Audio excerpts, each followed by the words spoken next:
What's happening, y'all? Corey Buschlen from Fantasy Stock Exchange coming at you to bring you the Week 14 DFS recap. As I do every Monday, I go over the DraftKings Millionaire making winning lineup, as well as the FanDuel Sunday Million winning lineup, and talk about some of their strategy, where they spent up, where they spent down, as well as recapping my own lineups, talk about what I could have learned from the Millionaire Makers. I definitely didn't have the greatest day on DraftKings this week, but I did a lot better on FanDuel than I did in previous weeks. So without further ado, let's get right into this.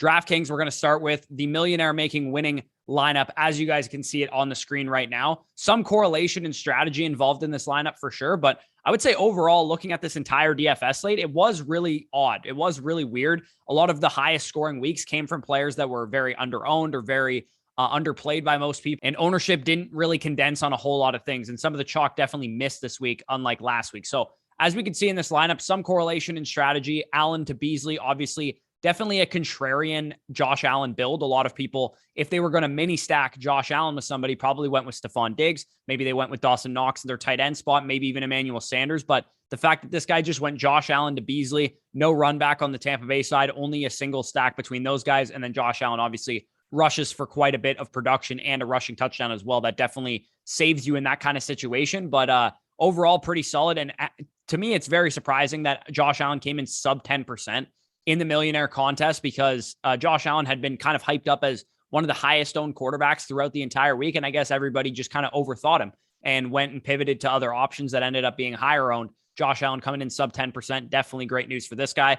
Barkley, Chase, Andrews, Renfro, all great one-off plays for this dude. I loved Barkley this week. I really liked Renfro and Chase as well, mostly Chase. And then Mark Andrews, a great tight end to get 7.2% ownership. And that kind of game environment of where the Ravens were playing from behind the whole time is definitely ideal. Somehow Robbie Anderson finds his way into the Millionaire contest. If you told me that Robbie Anderson was in the Millionaire Maker before this week, I would have called you crazy. And then here was part of some of the randomness of this week. Rashad Penny comes in as the second running back in the Millionaire contest, correlated with the Seahawks defense. We all expected the Seahawks defense to be pretty popular with them playing Houston against Davis Mills. The fact that this guy also correlated it with the running back definitely kind of helps differentiate his lineup from everybody else who played the Seahawks defense as well. So moving on to my lineup on DraftKings, and I had other lineups too, but they were just so bad that I don't even feel like showing them. This is the one that really tilts me though, because initially when you look at this lineup, there was definitely some good calls in here. And I would say if you guys read my articles, and you can read them at the Draft Sharks website, I give my weekly lineup advice for tournaments, for DraftKings and for FanDuel. My biggest,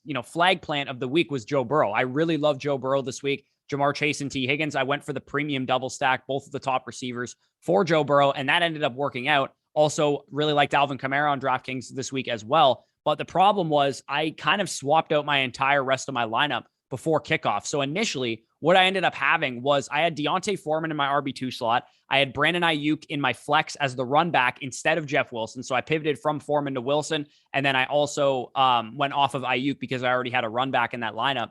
So I pivoted off of him as well. And then I had Beasley and Gronk in my tight end and wide receiver 3 spot. And that lineup would have done a lot better. It would have definitely at least min cashed in this contest, if not finished in the top 200 or so of this contest as well. And then the Texans defense, I thought was a decent play. They were at home. Seahawks had been inconsistent and not very good for the most part. So that definitely didn't work out for me. But overall, when I look at this lineup, I really like how the ownership kind of shaked out. I don't mind eating some ownership at running back, which typically, if I'm going to eat high ownership at a position, it's going to be running back, because there's a finite number of running backs that are going to get the volume each week. And I'm okay kind of getting some higher ownership there. Jamar Chase, I didn't expect to be 16.4%. I thought he'd come in sub 10%. And then Travis Kelce, Foster Moreau, that mini stack that I ran, I kind of did like that as a bounce back candidate or a bounce back game for Foster Moreau, coming off of the week that he was going to be mega chalk, which was last week, and he didn't hit. So I like this lineup construction. I just wish I didn't basically swap off Sunday morning, and I basically tilt changed my lineup for no apparent reason. I just decided to change it. I had no reason why I was doing it.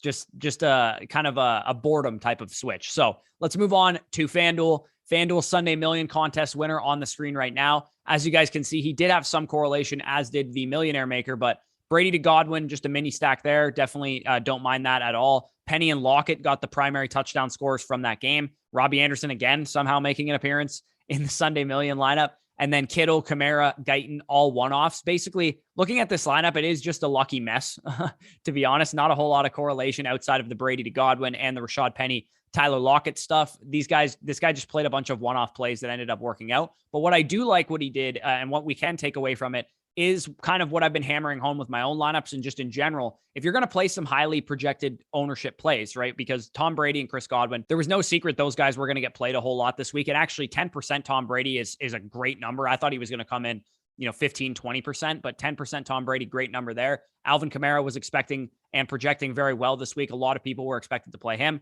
and same goes for George Kittle. So he did play some popular guys, but he was able to offset that with the fact that he played a 2% Rashad Penny and he played a 1.4% Robbie Anderson. And even I would say Tyler Lockett wasn't expected to be 10.3% owned. And same goes for the Titans defense, because the Titans defense was, I think, the most expensive on FanDuel this week. So I really like what this guy did in terms of differentiating his ownership. That's pretty much all I can take away from his lineup, though, because the rest of it was simple luck, the fact that he won this. So let's move on to my lineup. And this was my best lineup for sure of the day.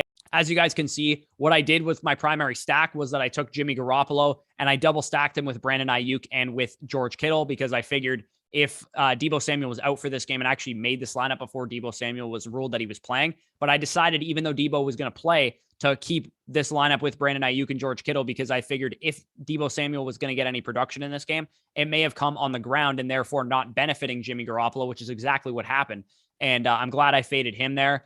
Evans, Fournette, and the Bucs defense, I decided to just kind of onslaught the Bucs side of the ball, because I really did expect the Bucs to win this game handedly, which was happening, obviously, until the Buffalo Bills started to come back and started to claw their way back into this one. I really liked just taking the Bucs defense, getting some turnovers, some sacks, Mike Evans and Leonard Fournette cashing in on those opportunities, which is basically what happened, except, like I said, Josh Allen did rally back at some point. I did like CeeDee Lamb and Deontay Foreman as one-off plays, which I ended up going with. Deontay Foreman, 9%, a little bit higher than I expected. CeeDee Lamb, I figured was going to be 15, 20%. And I was okay kind of eating that number. Same goes with Jamar Chase as well. I really did like this lineup. Didn't get the ceiling game out of CeeDee Lamb. Didn't really get the ceiling game out of the Bucs defense that I was hoping for. But overall, happy with this build, happy with the ownership, and happy with how it turned out. I did end up 4Xing my money in this contest. So moving on to the final FanDuel lineup that I had here that basically squeaked out a min cash in the Sunday Million contest. Joe Burrow, again, Jamar Chase, T. Higgins. This is pretty much a very similar build to what I had on DraftKings. I went with Jeff Wilson in this one as well. And again, I shouldn't have. I should have at least pivoted one of them to the Ayuk side of things. And then I went with a one-off Cooper, a one-off Kelsey, one-off Evans, and so on and so forth. A one-off Alvin Kamara as well with the Texans defense. Pretty okay with how this one turned out ownership-wise. I kind of wish I would have gone a little bit more different and not played Travis Kelce at 25.2% ownership. I did not think he was going to get that high. I thought a lot of people were going to stay away from Travis Kelce to the tune of like 10% ownership. And same goes for Amari Cooper as well. I thought it was going to be Jeff Wilson, Alvin Kamara, Mike Evans as the primary ownership grabbers in this lineup. And then Jamar Chase, Kelsey, and Cooper just came in a little bit higher than I anticipated. So if you guys did enjoy that video, as always, hit the like button, comment any of your thoughts down below, and subscribe to the Draft Sharks YouTube channel. If you are new, stay tuned for next week when I talk about the Week 15 GPP lineup picks that I'm going to have live on the website around Saturday morning or so. Peace out, guys, and I'll talk to you soon.